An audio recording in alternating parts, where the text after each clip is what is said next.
제2강 이스라엘의 건국 이념. 하나님께서 뜻하신 이스라엘은 오직 그분이 왕이 되셔서 모든 백성이 평등하게 살아가는 하나님 나라였다. 그 나라는 백성들 사이의 신분도 계급도 차별도 없는 이상적인 사회였다. 이스라엘이 그분 다스림을 받으며 많은 복을 누리기 원하셨고 그 받은 복으로 이방 나라들까지 하나님께로 인도해 복받게 하는 사명도 감당하기 원하셨다. 제사장 나라, 그것이 바로 이스라엘의 건국 이념이었다. 그러나 이스라엘은 하나님이 아니라 눈에 보이는 사람을 왕으로 섬겼다. 6장 소심한 사사 기드온. 1절 이스라엘이 또 악을 행하였으므로 7년 동안 미디안에 넘겨주시니 2절 미디안으로 말미암아 산의 웅덩이와 굴과 산성을 만들었으며 3절 파종할 때면 미디안과 아말렉과 동방 사람들이 치러와 4절 진을 치고 토지 소산을 멸하여 먹을 것을 남겨두지 아니하며 양이나 소나 나귀도 남기지 아니하니 5절 그들이 짐승과 장막을 가지고 올라와 메뚜기 떼같이 많이 올라오니 그 사람과 낙타가 무수하니라. 6절 궁핍함이 심한지라. 이전 대적들은 가나안에 정복해 이스라엘을 노예로 삼고 조공을 바치게 했다. 그러나 미디안의 압제 정책은 땅도 노예도 조공도 필요 없고 오직 이스라엘을 세상에서 박멸시키는 것이었다. 파종 때면 쳐들어와 씨 뿌리지 못하게 만들었고 그나마 뿌려진 씨들이 결실할 때가 되면 짐승들을 끌고 와 다 먹어치우고 약탈해 갔다. 이스라엘을 굶겨 죽이겠다는 심산이었다. 압제가 더욱 심해져 백성들 집까지 틀어 이스라엘은 산으로 올라가 동굴과 웅덩이와 산성에서 난민 생활을 해야만 했습니다.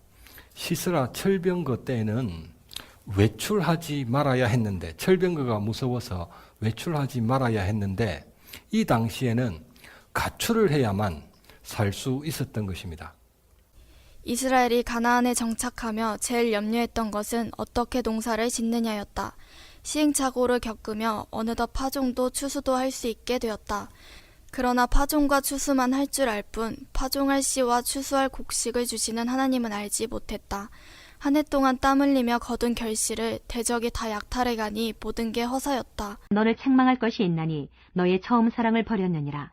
리사다임에게는 8년, 에글론에게는 18년, 야빈에게는 20년.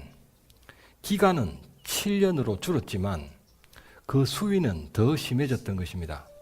7절 이스라엘이 부르짖었으므로 8절 여호와께서 한 선지자를 보내시니 9절 애굽 사람 손과 너희를 학대하는 모든 손에서 너희를 건져내고 그 땅을 주었으며 10절 너희가 거주하는 땅에 신들을 두려워하지 말라 하였으나 내 목소리를 듣지 아니하였느니라. 하나님은 그들을 사사로 구원하시기 이전 선지자를 앞서 보내셨다. 그분 권능보다 그분 말씀을 먼저 보내신 것이다. 그 고난을 해결해달라 부르짖은 후 응답받는 것보다 그 고난이 닥치는 원인을 깨달아 사전에 그 고난이 닥치지 않게 하시기 위해서였다. 회개도 간구도 좋지만 진정한 회개는 무조건 잘못했다 비는 것이 아니라 하나님의 말씀으로 돌아가는 것임을 분명히 교훈하신 것이다. 이스라엘은 하나님과 계약을 맺은 언약 백성임을 분명히 해서 먼저 그 계약 내용에 충실하라는 것입니다.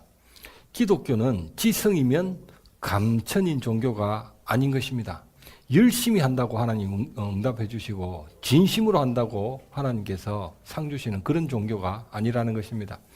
자기 말을 하나님께 하기 이전에 먼저 그분 말씀을 들어야 한다는 것입니다.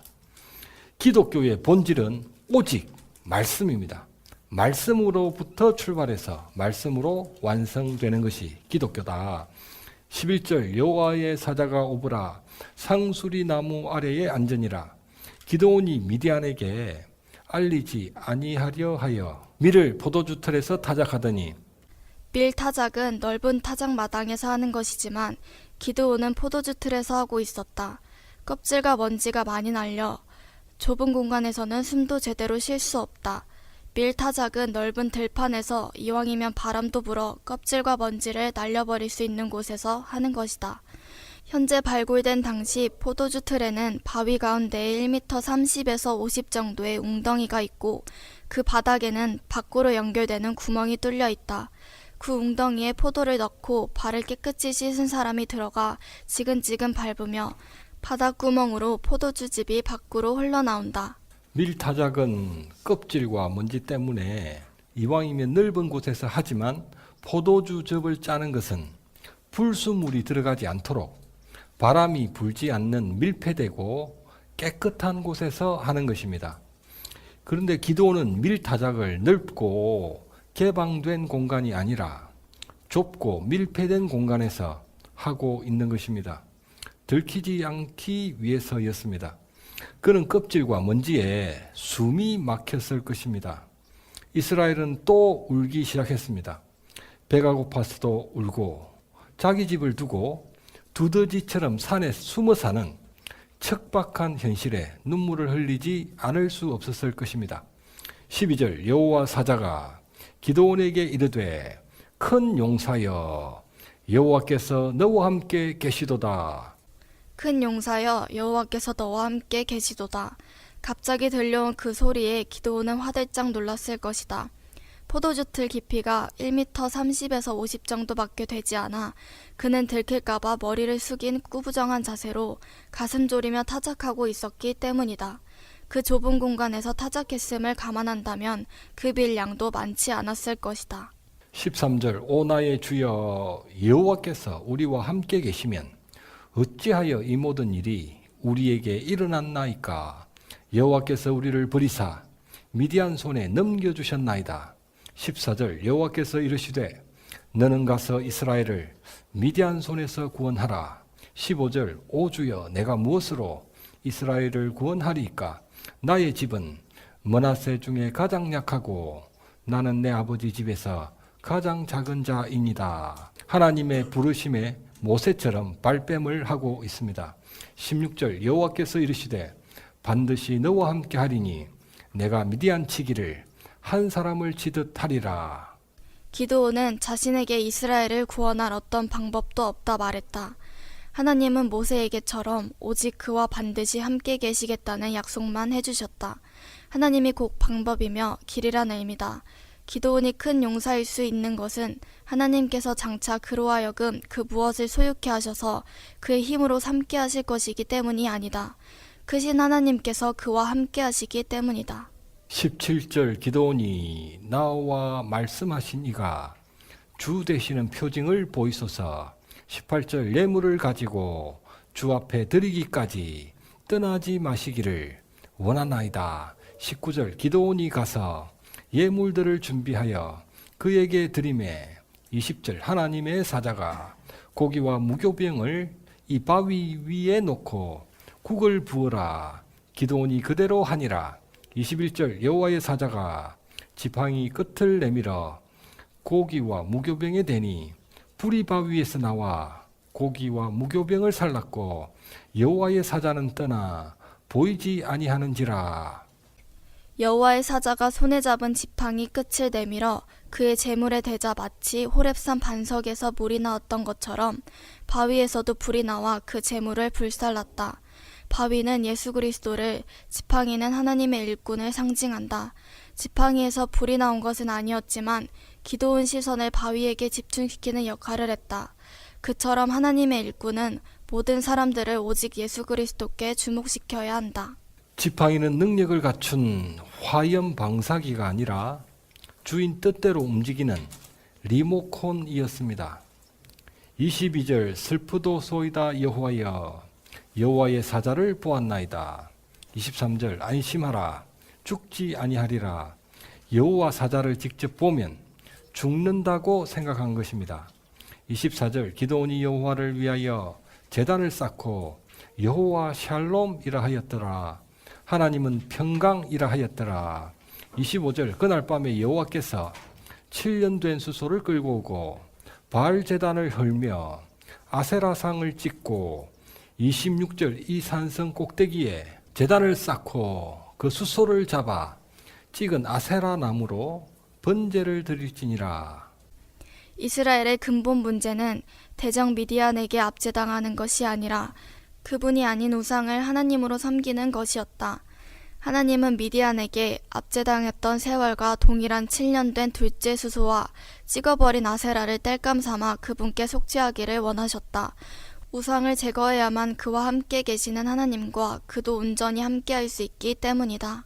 27절 기드온이 종려를 데리고 말씀하신 대로 행하되 그의 아버지 가문과 사람들을 두려워함으로 밤에 행하니라. 30절 사람들이 요아스에게 내 아들을 끌어내라. 그는 당연히 죽을지니 바알 제단을 파괴하고 아세라를 찍었음이라. 31절 요아스가 이르되 너희가 바알을 위하여 다투느냐? 너희가 바알을 구원하겠느냐?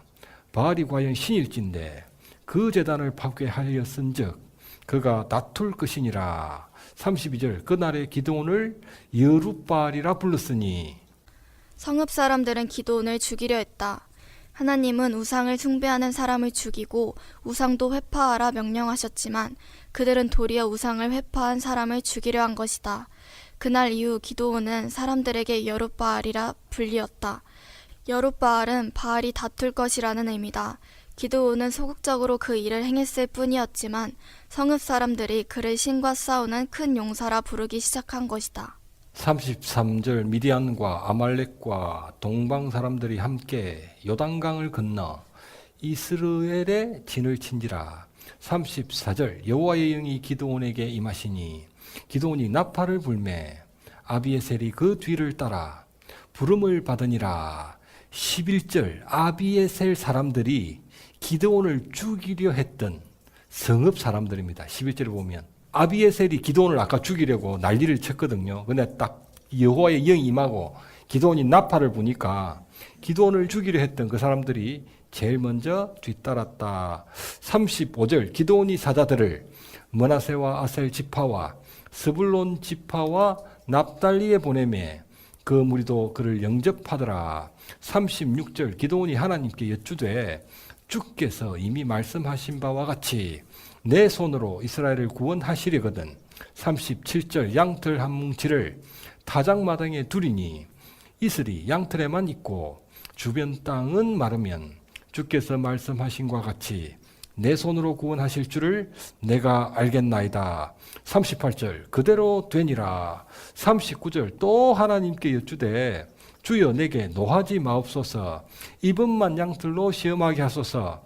원하건대 양털만 마르고 주변에는 다 이슬이 있게 하소서. 40절 하나님이 그대로 행하시니 주여 내게 노하지 마옵소서. 내가 이번만 말하리이다. 그도 하나님께 거듭 표적을 구하는 것은 그분을 시험하는 것임을 알았기에 그분이 노할 만한 일이라는 것도 잘 알고 있었다. 이미 하나님의 사자를 통해 그 약속도 들었고 여호와의 영까지 받았으나 그는 또 무엇인가 보여달라는 소심하고 연약한 사람일 따름이었다. 7장 기드온의 300용사 2절 여호와께서 이르시되 백성이 너무 많은즉 미디안을 넘겨주지 아니하리니 이스라엘이 나를 거슬러 스스로 자랑하기를 내 손이 나를 구원하였다 할까 함이니라. 3절 두려워 떠는 자는 돌아가라 하라. 돌아간 백성이 22,000명 남은 자가 10,000명이었더라. 4절 백성이 아직도 많으니 물가로 내려가라. 5절 개가 핥는 것 같이 혀로 물을 핥는 자들을 따로 세우고 무릎을 꿇고 마시는 자들도 그와 같이 하라. 6절 손으로 움켜 입에 대고 핥는 자 수는 300명 그 외 백성은 다 무릎을 꿇고 마신지라. 7절 여호와께서 이르시되 이 물을 핥아 먹은 300명으로 너희를 구원하며 미디안을 넘겨주리니. 하나님은 32,000 이스라엘 군대가 너무 많다 하셨다. 그러나 미디안 연합군의 수는 13만 5천 명이었기 때문에 1대4의 불리한 전쟁이었다. 두려워하는 2만 2천 명이 돌아가자 10,000명만 남았다. 1대4의 전쟁이 1대13의 전쟁으로 더욱 불리해진 것이다. 하나님은 일어서서 물을 손으로 움켜 입에 대고 핥았던 300을 제외한 나머지 9,700도 돌려보내라 하셨다. 1대13의 전쟁이 다시 1대450의 전쟁으로 변했다. 처음 상황에 비하면 단 1%만 남은 것이었다. 22,000명은 두려워해서 돌려보냈다지만 9,700명은 자원했음에도 돌려보내라 하셨습니다. 그 수가 아니면 이스라엘이 승리했을 때 분명 자기들 힘으로 승리했다 할 것이기 때문입니다. 하나님께서 300을 택하신 기준은 물을 무릎을 꿇고 마시는 것도 일어서서 손으로 움켜 입에 대고 핥았던 것도 아니다. 그 전쟁은 그들 자질로 싸우는 것이 아니기 때문이다. 하나님은 단지 다수 9,700이 아니라 소수 300을 택하셨을 뿐이다. 만일 무릎을 꿇고 마시는 자들이 300이었다 해도 하나님은 분명 그 300을 택하셨을 것이다. 8절 백성이 양식과 나팔을 손에 든지라. 기드온이 300명은 머물게 하니라. 9절 그 밤에 여호와께서 일어나 진영으로 내려가라. 내 손에 넘겨주었느니라. 10절 만일 내가 두려워하거든 내 부하와 내려가서 11절 그들 말을 들으라. 내 손이 강하여져서 그 진영으로 내려가리라. 기드온이 진영 근처로 내려간즉 12절 미디안과 아말렉과 동방 사람들이 누웠는데 메뚜기에 많은 수가 같고 낙타의 수가 많아 해변 모래 같은지라. 기드온은 22,000을 돌려보내고 300만 남은 상황에 대해 두려워하며 그 전쟁을 주저하고 있었다. 하나님께 분명 또 표징을 구하고 싶었을 것이다. 하나님은 그를 그 밤에 미디안 연합군 진영에 내려보내셨다. 그는 달빛 아래 새카맣게 펼쳐진 그 엄청난 연합군 규모에 입을 다물 수 없었을 것이다.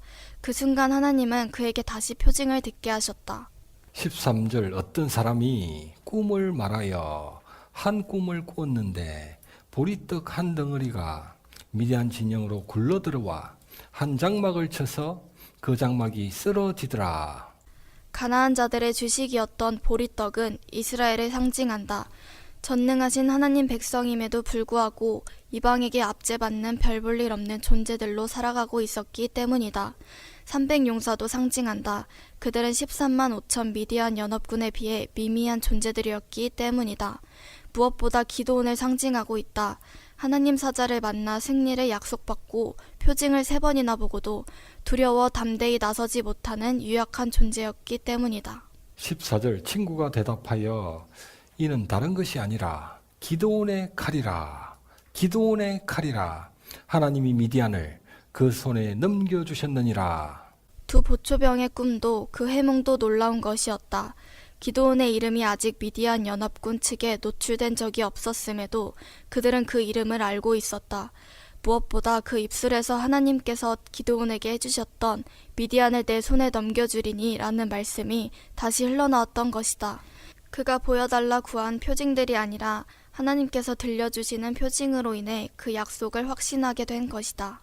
15절 기드온이 그 꿈과 해몽하는 말을 듣고 경배하며 돌아와 일어나라 여호와께서 미디안을 너희 손에 넘겨주셨느니라. 16절 300명을 세대로 나누어 나팔과 빈 항아리를 들리고 항아리에 횃불을 감추고 17절 그들에게 이르되 너희는 나만 보고 내가 하는 대로 하되 18절 나와 나를 따르는 자가 다 나팔을 불거든 너희도 모든 진영 주위에서 나팔을 불며 이르기를 여호와를 위하라 기드온을 위하라 여호와를 위하라 기드온을 위하라 하라 하니라. 19절 기드온과 함께 한 100명이 이경초의 진영 근처에 이른즉 파수꾼들이 교대한 때라. 기드온은 300명을 세대로 나누어 칼과 방패가 아니라 나팔과 빈 항아리를 들게 하고 빈 항아리 안에 횃불을 감추게 했다. 그들은 다소 경계가 느슨한 파수꾼들이 교대하는 이경초에 세 방향으로 적진으로 접근해 들어갔다. 이경초는 밤 10시경으로 가로등도 있을 리 없었던 당시 그 시간은 칠흑 같은 한밤중이었다. 미디안 연합군들은 깊은 잠에 곤히 빠져 있었다. 19절 그들이 나팔을 불며 항아리를 부수니라. 20절 세대가 나팔을 불며 항아리를 부수고 왼손에 횃불을 들고 오른손에 나팔을 불며 여호와와 기드온의 칼이다. 여호와와 기드온의 칼이다. 22절 300명이 나팔 불 때에 여호와께서 온 진영에서 친구끼리 칼로 치게 하심으로 적군이 도망하여 300용사는 동시에 나팔을 불고 항아리를 부수며 여호와와 기드온의 칼이다라 외쳤다. 적막이 가득한 한밤중에 갑자기 세 방향에서 항아리 100개씩이 깨지는 소리와 100개씩이나 울려 퍼지는 나팔 소리는 심히 두려운 것이었다. 칠흑 같은 그 밤에 세 방향에서 눈부시게 횃불 100개씩이 발하는 불빛도 마찬가지였다. 세 방향에서 들려오고 보여지는 그 굉음과 빛은 그들을 공포로 몰아가기에 충분했다. 결정적인 것은 나팔 소리와 300용사의 외침이었습니다. 고대 한 군대가 소유하고 있는 나팔 수는 통상 하나 아니면 2개입니다. 나팔은 신호를 알려주는 것이기 때문에 나팔이 많으면 많을수록 헷갈리게 되어져 있습니다. 이스라엘 60만 군대도 광야에서 은나팔 2개만 보유했습니다. 2개, 60만 대군도. 신호를 알리는 나팔이 많으면 혼선을 주는 것입니다. 그런데 300개 나팔 소리가 울렸다는 거죠. 60만 대군이 나팔 2개를 갖고 있는데 300개 나팔 소리가 들리니까 미디안 연합군 측에서는 100만 대군이 쳐들어오는 줄로만 알았던 것입니다. 군대 진격을 알리는 천둥 같은 그 소리에 놀라 잠을 깬 미디안 연합군은 혼비백산을 하는 것입니다. 자다가 깨가지고 눈도 희미한데 거기다 강한 불빛이 눈을 비추니까 정신이 없는 것입니다. 기드온은 분명 300용사에게 나팔을 불고 여호와를 위하라, 기드온을 위하라고 외치라 명령했다. 그러나 그 명령과는 달리 300용사는 나팔을 불고 여호와와 기드온의 칼이다라고 외친 것이다. 그들 중 누구도 칼을 소지한 사람은 한 사람도 없었다. 하나님은 그 말로 말미암아 미디안 군대에 큰 두려움이 임하게 하시기 위해 300용사에게 간섭하셨던 것이다. 14절 기드온의 칼이라. 기드온의 칼이라는 말이 미디안 연합군 내에 퍼지며 기드온의 칼이라는 이 말은 그들의 패배를 의미하는 불길한 말로 자리를 잡았던 것입니다. 아까 그 병사가 꿈을 꾸면서 기드온의 칼이라 이 말을 했거든요. 그래서 그게 미디안 군대 내에 회자되면서 기드온의 칼이라는 말이 불길한 패배를 상징하는 신호처럼 그들은 기억하고 있었던 것입니다. 한밤중에 갑자기 들려오는 엄청난 나팔 소리와 함께 300용사가 외친 기드온의 칼이라라는 말에 미디안 연합군이 순식간에 두려움에 빠지고 말았던 것입니다. 안에 소문이 나 있거든. 기드온의 칼이다라는 말이 소문이 나 있는데 갑자기 밤중에 기드온의 칼이라는 소리를 300명이 지르게 되니까 정말 그 친구가 꾼 꿈처럼 이루어지겠다라는 불길함에 완전히 휩싸이게 된 거죠. 미디안 보초 입에서 14절 기드온의 칼이라, 다시 300용사 입에서 20절 기드온의 칼이다. 하나님께서 9절 내가 내 손에 넘겨주었느니라. 다시 미디안 보초 입에서 14절 하나님이 미디안을 그 손에 넘겨주셨느니라. 표징 중에 표징을 하나님이 만들어 주셨던 거죠. 하나님께서 하신 말씀을 미디안 병사 입에서 나오게 하시고, 그리고 미디안 병사가 꾼 꿈, 그 말을 300용사가 시키지도 않았는데 기드온의 칼이다라고 외치면서 완전 심리적으로 미디안 군대를 무너뜨리는 그런 하나님의 작전이 펼쳐졌던 것입니다. 칼 한 자루도 없었던 300용사가 가졌다는 여호와와 기드온의 칼이 뭘까?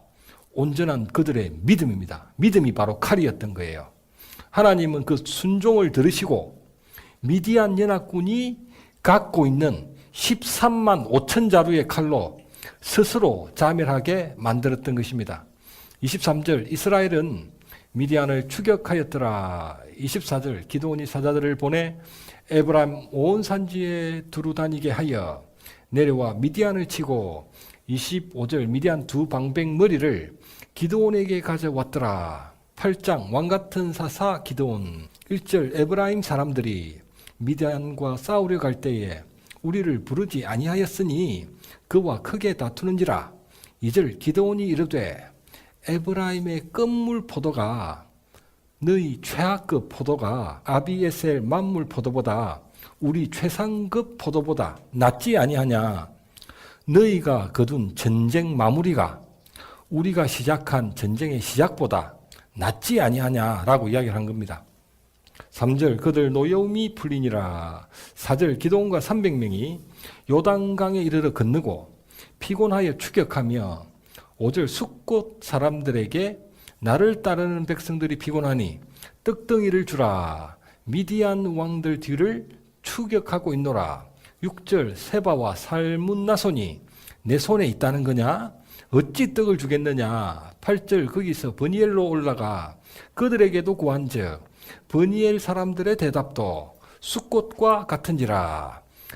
이 두 지역의 형제들은 갓 지파에 속해져 있던 기드온과 형제 사이죠. 그런데 이 형제들이 기드온과 300용사를 돕지 않았던 것입니다.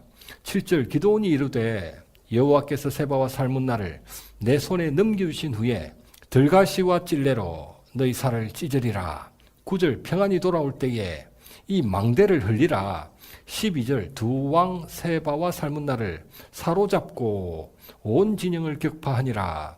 13절 기드온이 돌아오다가 16절 장로들을 붙잡아 들가시와 찔레로 숫곳 사람들을 징벌하고 17절 버니엘 망대를 흘며 사람들을 죽이니라. 기드온은 정말 자기 말대로 심판해 버렸습니다. 22절 이스라엘이 우리를 미디안에서 구원하셨으니 당신과 당신 아들과 당신 손자가 우리를 다스리소서. 사사기에서 최초로 왕이 되어달라 요구한 것입니다. 그들은 이스라엘의 건국 이념을 잊어버렸다. 왕은 오직 여호와 하나님이시고 모든 그분 백성은 평등한 공동체를 이루어 오직 하나님의 다스림을 받는 것이 이스라엘의 건국 이념이다. 그러나 그들은 하나님이 아닌 자신들이 원하는 사람을 왕으로 선택해 사람 위에 사람 두고 사람 밑에 사람 두어 특정한 사람들과 그 가문을 의지하며 하나님 나라 이스라엘을 이어가려 했다. 가장 큰 문제는 22절 당신이 우리를 미디안의 손에서 구원하셨으니 기드온이 구원했다고 이 사람들은 생각하고 있는 것입니다. 그래서 하나님께서 300만 따르게 하셨고 나팔, 항아리, 횃불로만 싸우게 하셨던 것입니다. 그럼에도 불구하고 지금 기드온이 이 전쟁을 승리로 이끌었다고 이스라엘 백성들은 말하고 있다는 것입니다. 두려워서 그렇게나 표징을 구해댔던 기드온도 부인하지 않습니다. 자기가 했다는 거야. 기드온도 부인하고 있지 않습니다. 23절 기드온이 이르되 내가 다스리지 아니하겠고 여호와께서 다스리시리라. 24절 요청할 일이 있으니 탈취한 금 귀고리를 줄지니라. 25절 절거이 드리리라. 26절 금 귀고리가 1700세겔이요 현시가로 9억 3천만 원이요. 27절 기드온이 그 금으로 에봇 하나를 만들어 자기 성읍 오브라에 두었더니 이스라엘을 그것을 음란하게 위함으로 27절 그것이 기드온과 그 집에 올무가 되니라. 에봇에는 금실이 사용되기는 하지만 금으로만 만드는 것이 아니다. 레위 지파 대제사장만 소유할 수 있는 의복임에도 불구하고 므낫세 지파 기드온이 소유했다. 에봇은 기본적으로 성막에서 사용되는 것임에도 그가 자기 성읍 오브라에 두었다. 에봇 흉패에는 우림과 둠밈이라는 두 보석이 들어있었다. 백성들이 하나님의 뜻을 물을 때 대제사장이 우림과 둠밈을 통해 그분 뜻을 구분했다. 하나님 뜻을 묻기 위해 백성들이 성막이 아니라 오브라로 몰려들기 시작했습니다. 기드온은 예전 그 표징들, 하나님이 보여주신 표징들을 말을 하면서 내가 하나님의 뜻을 알아낸 거야 하면서 분명히 큰 소리 쳤을 것입니다. 자연스레 예물들이 오브라에 쌓여갔던 것입니다. 금송아지의 부활입니다. 시내산에서 우상숭배를 했던 그 금송아지가 부활한 것입니다. 28절 미디안이 이스라엘 앞에 복종하여 다시는 그 머리를 들지 못하였으므로 기드온이 사는 40년 동안 그 땅이 평온하였더라. 30절 기드온이 아내가 많으므로 아들이 70명이었고 31절 세겜첩도 아들을 낳았으므로 아비멜렉이라 하였더라. 기드온은 많은 아내를 통해 아들만 70을 두었다.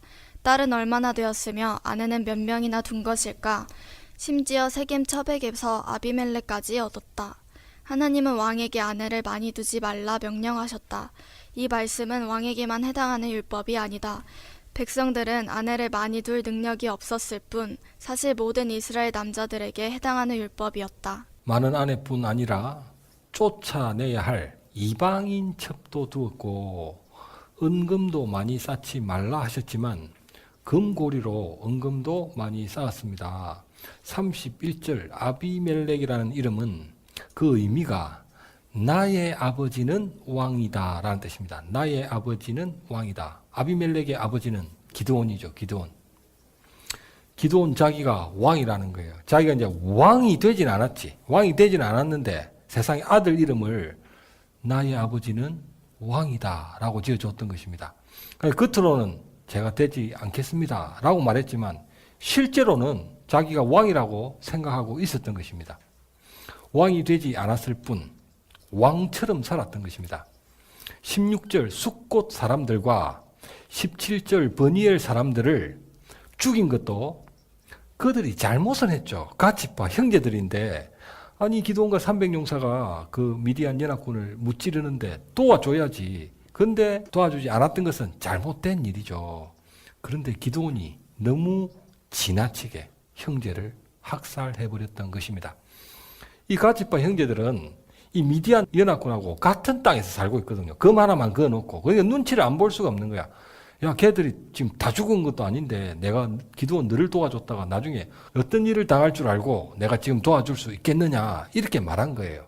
물론 용기도 없고 형제를 돕지 않은 잘못된 일이었지만 그러나 기드온이 돌아오면서 학살을 해버릴 정도의 일은 아니었다는 것입니다. 이 기드온이 처음에는 하나님 앞에서 발발발 떨고 도대체 제가 무엇으로 구원하리까 이래 놓고는 자꾸 이겨가니까 마음이 변해갑니다. 형제들을 학살하기 시작했던 거예요. 7장 2절에 보면 하나님께서 말씀하신 너를 따르는 백성, 하나님께서 너를 따르는 백성이라고 말씀하셨거든요. 이걸 히브리어로 보면 너와 함께하는 그 백성입니다. 그냥 우리 한글 성경하고 뜻이 거의 같습니다. 너와 함께한 그 백성. 근데 8장 5절에 보시면 기드온이 말을 한 나를 따르는 백성, 이걸 히브리어로 보면 기가 막히다는 거예요. 우리 한글로는 앞에서 말한 백성이나 뒤에서 말한 백성이나 뭐 똑같아 보이는데 히브리어로 내 발 아래에 있는 백성이라고 말한 거예요. 내 발 아래에 있는 백성. 300용사를 자기 동력자가 아니라 하수인으로 여기고 있다는 거예요. 처음에는 자기 동력자지. 저 300이라도 남아서 다행이다. 저 300이 없으면 내가 어떻게 살까? 엄청나게 두려움에 휩싸면서 300에게 의지했을 텐데 이제 전쟁에 막 이겨가니까 기드온이 이 300용사를 보고 내 발 아래의 백성이라고 말을 한다. 자기 하수인이란 하수인. 그러니까 기드온이 처음에는 두려움에 떨고 유약한 그런 상태로 출발을 했는데 시간이 지나가면 갈수록 300을 내 발 아래에 있는 백성, 내 하수인들이라고 부르더니 나중에는 이 갓집과 형제들을 학살을 할 정도로 변질되어 가고 있었던 것입니다. 7장 18절 여호와를 위하라 기드온을 위하라. 기드온을 위하라. 이 말을 할 때부터 이 말을 시켰던 거야. 300한테. 기드온을 위하라. 이 말을 반드시 해라고 시켰던 것입니다. 그때부터 이상했던 것입니다. 그때부터.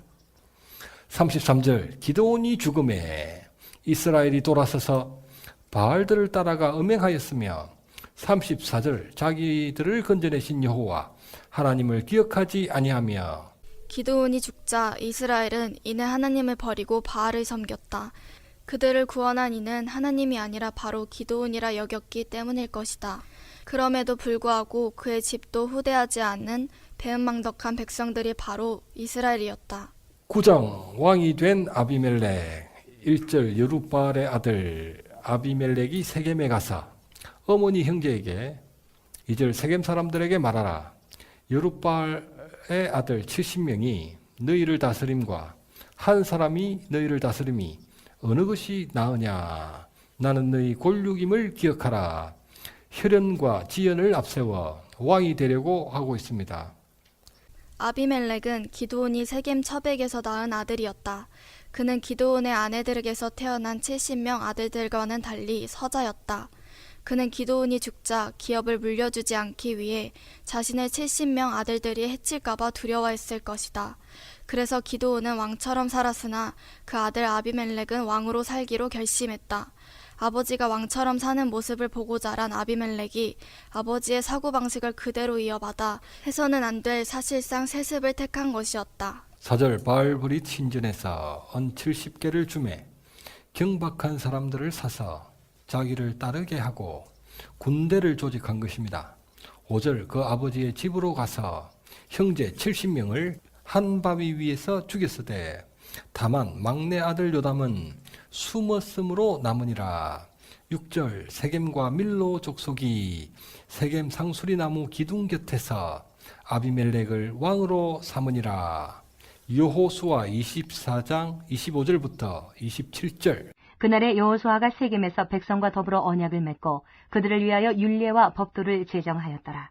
여호수아가 이 모든 말씀을 하나님의 율법책에 기록하고 큰 돌을 가져다가 거기 여호와의 성소 곁에 있는 상수리 나무 아래에 세우고 모든 백성에게 이르되 보라, 이 돌이 우리에게 증거가 되리니 이는 여호와께서 우리에게 하신 모든 말씀을 이 돌이 들었음이니라. 그런즉 너희가 너희의 하나님을 부인하지 못하도록 이 돌이 증거가 되리라 하고. 아멘.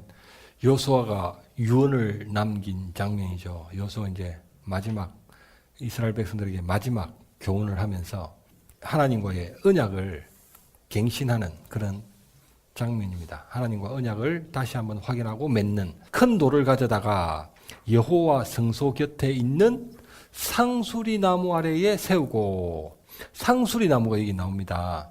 언약을 맺었던 그 장소가 바로 상수리 나무가 있는 곳이었습니다.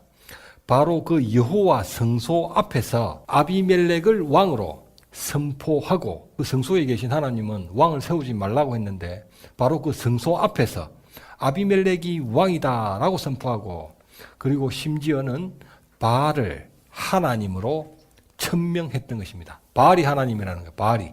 바알브릿 신전에서 아까 돈 받아 나왔잖아요. 그러니까 아비멜렉이 왕이고 우리 하나님은 바알이다 라고 선포했던 것입니다. 하나님의 성막 앞에서. 7절 사람들이 요담에게 알림해 그리심산 꼭대기로 가서 세겜 사람들아 내 말을 들으라. 8절 나무들이 나가 왕으로 삼으려 하여 감람나무에게 이르되 우리 왕이 되라. 9절 나의 기름은 하나님과 사람을 영화롭게 하나니 어찌 그것을 버리고 우쭐대리요. 감람나무는 첫 열매를 맺기까지 7년이 걸리며 큰 나무는 수백 년 동안 연간 반톤 이상의 많은 열매를 맺는다.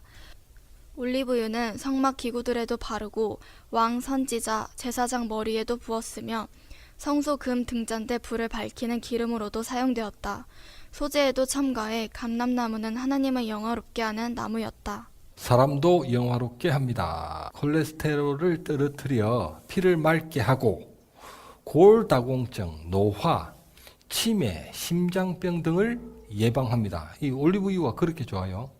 상처를 부드럽게 하는 유연제로도, 염증을 제거하는 소염제로도, 여인들 향수로도 시편 23편 5절 기름을 내 머리에 부으셨으니 양들과 가축들 머리 위에 발라주면 병충해 예방제로도 사용되었던 것입니다.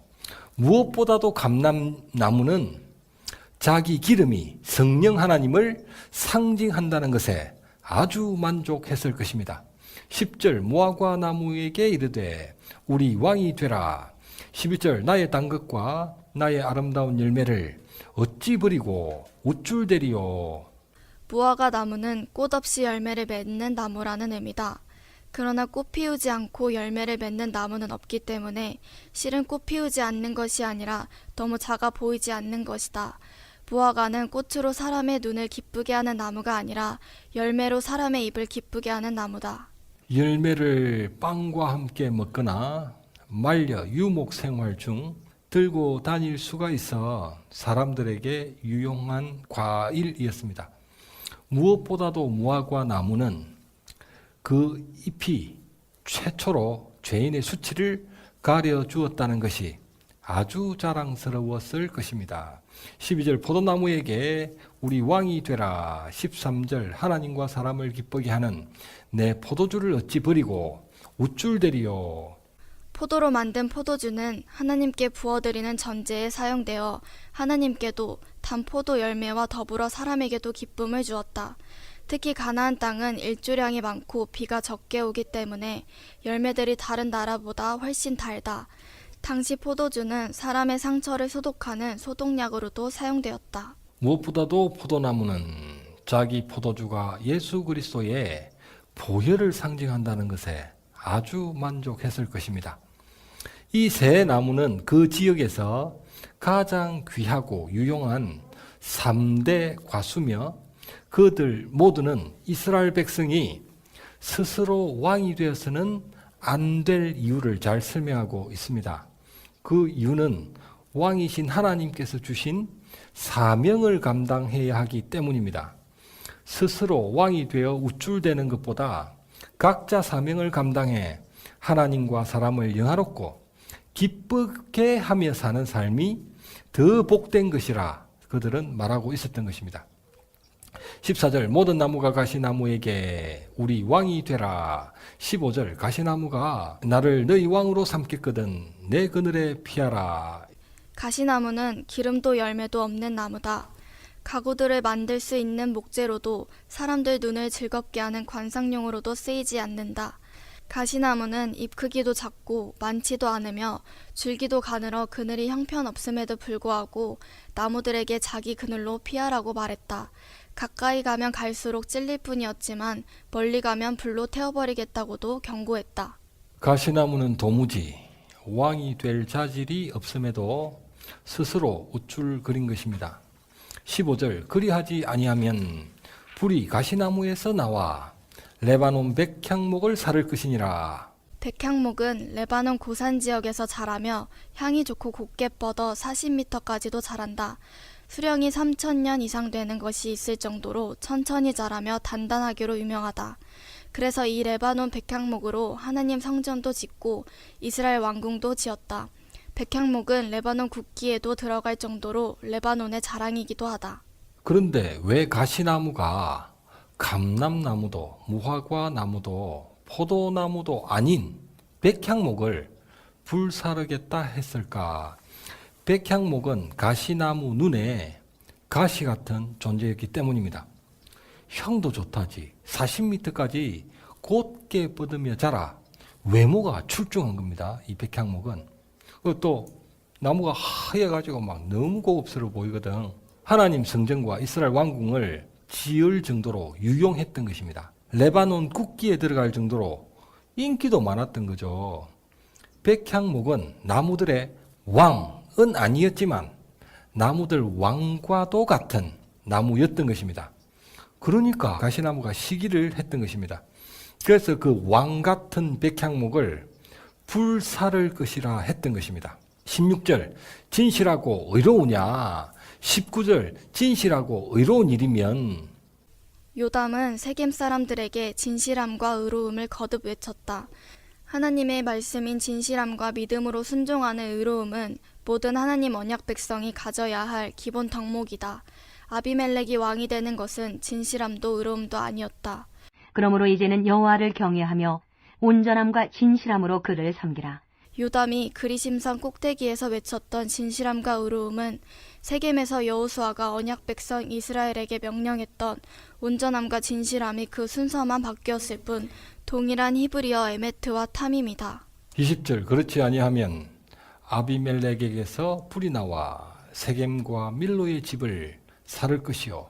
22절 아비멜렉이 다스린 지 3년에 23절 하나님이 아비멜렉과 세겜 사이에 악한 영을 보내며 세겜이 배반하였으니 25절 세겜 사람들이 산들 꼭대기에 사람을 매복시켜 아비멜렉을 엿보게 하고 그 길로 지나는 자들을 강탈하게 하니 아비멜렉에게 알리니라. 43절 아비멜렉이 백성을 세 무리로 나누어 밭에 매복시켰더니 백성이 나오는 것을 보고 그들을 치되 44절 아비멜렉과 그때는 돌격하여 성 입구에 서고 두 무리는 밭에 있는 자들에게 돌격하여 죽이니 45절 아비멜렉이 종일토록 그 성을 쳐서 점령하고 백성을 죽이며 성을 헐고 소금을 뿌리니라. 땅을 황폐화시키니라. 하나님은 아비멜렉과 세겜 사람들 사이에 악한 영을 보내셨다. 내분이 일어나게 만드셔서 그를 왕으로 세운 세겜 사람들로 하여금 아비멜렉을 끌어내리게 하신 것이다. 세겜 사람들도 아비멜렉에게 반기를 들었다. 이스라엘을 치안부재의 상황으로 몰아가 백성들 원성이 아비멜렉에게 돌아가게 한 것이다. 아울러 가을을 일으키셔서 세겜 사람들 마음도 훔치게 하셨다. 그는 마치 3년 전 세겜 사람을 선동했던 아비멜렉과도 같았다. 46절 세겜 사람들이 엘브리친전 보르로 들어갔더니 47절 세겜 망대에 사람들이 모인 것이 아비멜렉에게 알려짐에 49절 모든 백성들도 나뭇가지를 찍어 아비멜렉을 따라 보루 위에 놓고 불을 놓음에 세겜 망대 사람들이 다 죽었으니 약 1000명이었더라. 요담의 나무들 우하에서 가시나무는 자기 본분을 망각하고 스스로 왕이 된 아비멜렉을 가리켰습니다. 가시나무는 아비멜렉을 가리켰죠. 그리고 왕을 세우려는 나무들은 아비멜렉을 왕으로 세웠던 세겜 사람들을 가리킨 것이었습니다. 그렇다면 나무들의 왕 같은 레바논 백향목은 도대체 누구를 가리키고 있었을까? 49절 아비멜렉을 따라 보루 위에 놓고 불을 놓음에 세겜 망대 사람들이 다 죽었으니 모두 불타 죽었던 것입니다. 15절 가시나무가 이르되 불이 가시나무에서 나와 레바논 백향목을 살을 것이니라. 레바논 백향목은 바로 불타 죽은 1000명이었던 것입니다. 그리고 그들을 포함한 세겜 사람들이었던 것입니다. 그리고 나아가서 모든 하나님의 백성이 바로 백향목 같은 존재였던 것입니다. 왜 하나님의 백성들이 레바논 백향목과도 같은 존재들인가? 왕이신 하나님과 언약을 맺은 존재이기 때문입니다. 세상에나 하나님하고 계약서를 썼으니까 하나님이 도대체 어떻게 봐주신다는 거예요. 그분과 계약을 맺을 정도로 우리를 존귀히 보신다는 것입니다. 세겜 사람들은 하나님께서 자신들을 귀하게 여긴다는 사실도 몰랐습니다. 그리고 자신들이 악하다는 사실도 인정치도 않았던 것입니다. 하나님 성전을 세워야 할 거룩한 나무가 되어야 할 백향목 같은 그들이 불타 죽는 땔감으로 생을 마감하고 말았던 것입니다. 50절 아비멜렉이 데베스에 가서 진치고 점령하였더니 51절 성읍 중 견고한 망대가 있으므로 모두 그리 도망하여 문을 잠그고 꼭대기로 올라간지라. 세겜 사람 1000명이 망대에서 불타 죽었음을 여기는 모르고 있었던 거죠. 그러니까 또 망대로 올라갔습니다. 이 데베스 사람들도. 52절 아비멜렉이 망대 앞에서 문에 가까이 나가 불사르려 하더니 53절 한 여인이 맷돌 윗짝을 아비멜렉 머리 위에 던져 두개골을 깨트리니 54절 아비멜렉이 청년을 불러 너는 칼을 빼어 나를 죽이라. 그 청년이 찌르매 그가 죽은지라. 망대 위 한 여인이 아비멜렉이 접근하는 것을 보고 그를 향해 맷돌 윗짝을 아래로 던졌다. 그 맷돌 윗짝은 정확히 그의 두개골을 맞춰 깨뜨렸고 그는 그렇게 최후를 맞이했다. 아비멜렉은 이름도 언급되지 않은 한 여인에게 죽임을 당했다. 한 바위 위에서 형제 70명을 죽인 그가 한 맷돌 윗짝 아래에 깔려 죽은 것이다. 적장 시스라가 야엘이 그 관자놀이에 장막 말뚝을 방망이로 내리쳐 죽는가 하면 아비멜렉은 무명의 여인이 던진 맷돌 윗짝에 두개골이 깨져 죽고 말았다. 데베스 사람들은 아비멜렉을 왕으로 세울 때 동참하지도 않았고 그에게 반기를 든 적도 없어서 아비멜렉 따위가 불을 놓아서 죽일 수 있는 사람들이 아니었던 것입니다. 56절 아비멜렉이 형제 70명을 죽여 자기 아버지에게 행한 악행을 하나님이 갚으셨고 57절 세겜의 악행을 하나님이 갚으셨으니 오직 하나님께서 이스라엘을 다스리시는 왕이신 것입니다. 하나님이 심판하시잖아요. 리사다임에게는 8년, 에글론에게는 18년, 야빈에게는 20년, 미디안 연합군에게 7년 동안 압제받았었지만 성경에 보면 그 대적들에게 죽임을 당했다는 이스라엘 사람은 한 사람도 안 나옵니다. 7년, 18년, 20년, 또 7년 연합군이 와서 굶겨 죽이려고 다 거두어가지만 이 압제받는 동안 이스라엘 사람이 죽었다는 표현은 한 번도 안 나옵니다. 한 번도 안 나와. 죽진 않았던 거예요. 사는 게 힘들었지 죽진 않았던 것입니다. 그러나 이 아비멜렉 때는 어떤 대적도 없었고 아무 궁핍함도 없었지만 이스라엘 백성들이 형제끼리 죽고 죽이는 일이 발생했던 것입니다. 기드온의 적자 70명도 죽었죠. 세겜 사람들도 죽었죠. 망대의 1,000명도 죽었습니다. 그리고 아비멜렉도 죽고 말았습니다. 비참하게 죽었던 거죠. 매즘 아비멜렉 사건은 하나님께서 세우신 이스라엘의 건국 이념에 반했기 때문에 야기될 수밖에 없는 비극이었다. 하나님께서 뜻하신 이스라엘은 오직 그분이 왕이 되셔서 모든 백성이 평등하게 살아가는 공의롭고 이상적인 나라였다. 이 세상은 사람을 왕으로 삼기 때문에 절대 그 나라가 될 수 없다. 그래서 하나님께서 천국을 약속해 주신 것이다. 이 땅에 건국된 이스라엘은 오직 예수 그리스도를 왕으로 섬기는 영원한 하나님 나라를 예표하고 있을 뿐이다. 아멘.